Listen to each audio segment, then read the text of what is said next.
Hey everyone, here's Congresswoman Jasmine Crockett. She's saying we've got 6 days to show dictator Donald Trump we're not about to let him steal the funds for the programs we paid for so he can give tax cuts to his billionaire friends. Hey y'all, new hair as you can see.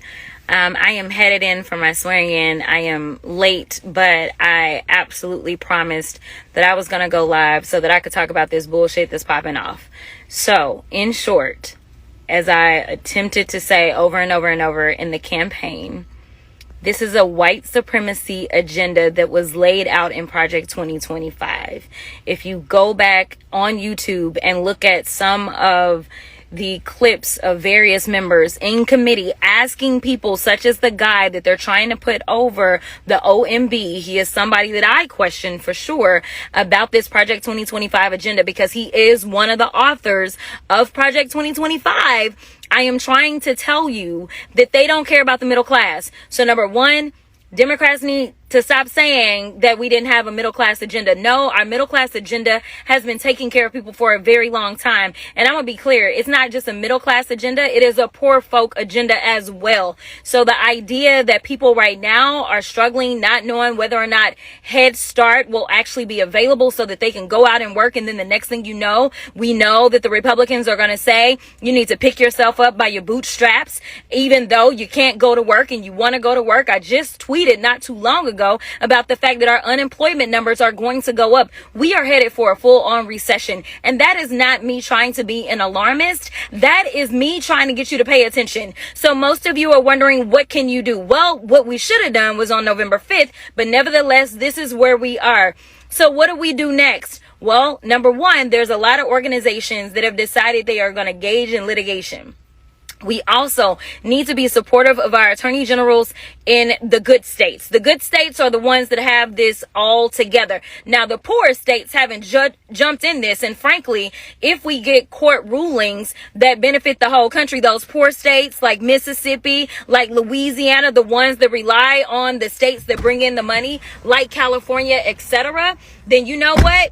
If y'all not trying to jump in the litigation, don't worry about getting your funding. We'll keep the funding in our states, the ones that have attorney generals that are actually working for the people. So, where are we right now? We know that there's been lawsuits filed everywhere. There has been one district court judge as it relates specifically to him trying to stop these funds, okay? That judge has basically said, we're going to put a hold on this. We're not doing what you want to do on Monday, February 3rd, when everything is supposed to take effect.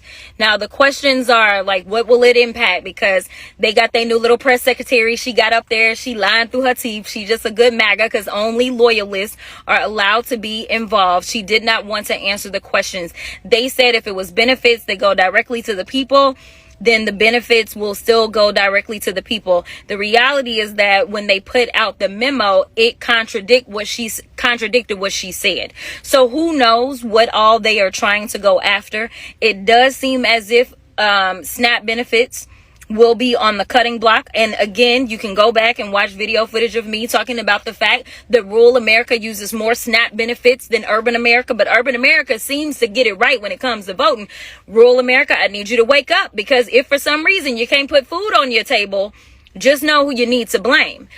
In addition to that, there is a question about whether or not housing benefits are going to be under attack. From what I can tell, it looks like if you get a housing voucher, that it may be under attack. We also know that those that typically get rural electric assistance as it relates to being able to pay those bills, as well as LIHEAP, it looks like those are going to be under attack as well. Let me just tell y'all something. He has a track record of bankruptcy. He has a track record of just not paying his bills. Right now, what he is trying to do is run the federal government the exact same way, in a fraudulent way where we don't pay our bills. So on March 14th, mark my words, I could be wrong, but I think we're going to end up shutting down the government. The problems that we keep seeing is that he is trying to test his power. He said that he was going to be a dictator on day one, and that's exactly what we are experiencing, because he decides that his power of the pen should overrule everything else. The reason that he is wrong, in my legal opinion, is that when it comes to appropriations, that is not something that the president does. It is something that the Congress does. The Congress has the power of the purse. What does that mean? That means that it has to go through 535 people before it makes it to the president's desk. And that is the only way that we literally take in your tax dollars from the various ways that we take in tax revenue. And then we redistribute that money in the various ways that we do. That has to go through Congress. He unilaterally believes that he can, with the stroke of a pen, say, never mind, we're going to undo that. A couple of issues with that. Number one, we have the power of the purse, not the president. Number two, that has already been signed into law. We have organizations that are relying on us. They have made contracts based on that. And so I personally think those organizations need to jump into some of this litigation, because they are relying to their detriment on what we promised them. That's yet more legal terminology. But he tried this when it came down to the Constitution. He believes that he can override the Constitution as well. And so that's why he's been pushed back by a Reagan Republican judge immediately, where they said you can't get rid of birthright citizenship. But I think that what he's trying to do is he is daring this Trump Supreme Court to cross him. Listen, all we need is some people with a backbone, and that's on both sides of the aisle. We need some Republicans that say we are not okay with you destroying everything. And when I say everything, it's not just going to be black folk, it's not just going to be brown folk, it's going to be rural white folk as well. So if y'all don't come together and understand we need to organize for the midterms right now, or at least yesterday, then we are going to continue to go down this road. So right now, all I can tell you is that we don't have the numbers.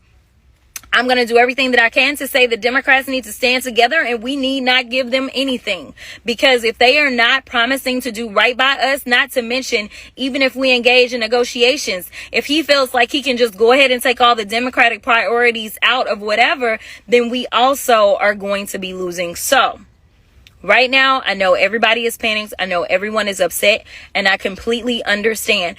All I can tell you is that hopefully we will have some judges, whether they are Democrats or Republican appointees, that will follow the law. This is very simple. What he is doing is lawless. He is lawless, and y'all decided that y'all wanted a thug in chief, and that's exactly what we got. We got somebody that showed y'all he don't have no respect for the law. He will continue to violate the law. He is violating the law. We will see if judges will continue to enable him to violate the law. I am sorry, y'all, because I'm running late, so I gotta go in, because my district, the ones that make sure that they hire me, and they are the only ones that can fire me, they are waiting on me to get inside so that we can go ahead and have our in-district swearing in. I promise y'all I'm going to do everything that I can to keep you abreast, but it is like drinking from a fire hose, and that is how they operate. They want us to feel the amount of chaos that we feel. They want us to feel like, you know what, all is lost. But we have been here before.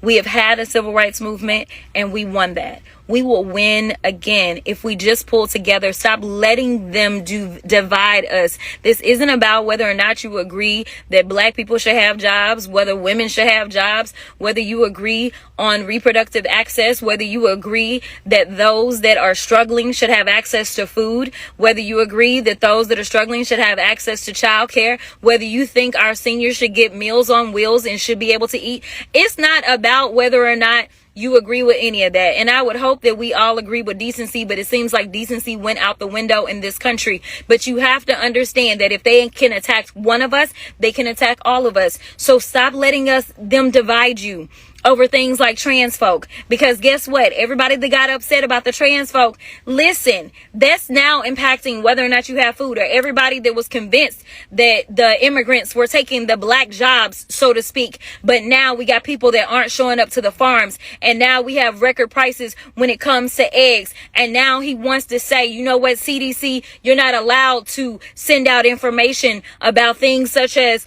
COVID-19, or FDA, you're not allowed to warn of the things that are going on in our food supply. Literally, people will die if we don't come together. It is time out for all the division. All we need is decency, and we need people that are really signing up to do the job for all American people and not looking out just for the billionaire few. All right, so I gotta go. I love y'all. I appreciate y'all. I will do my best to stay on top of this. Thanks, Congresswoman Jasmine Crockett, for all the things that you're doing for the people in the United States and Texas. Guys, let me know what you think about this video in the comment section.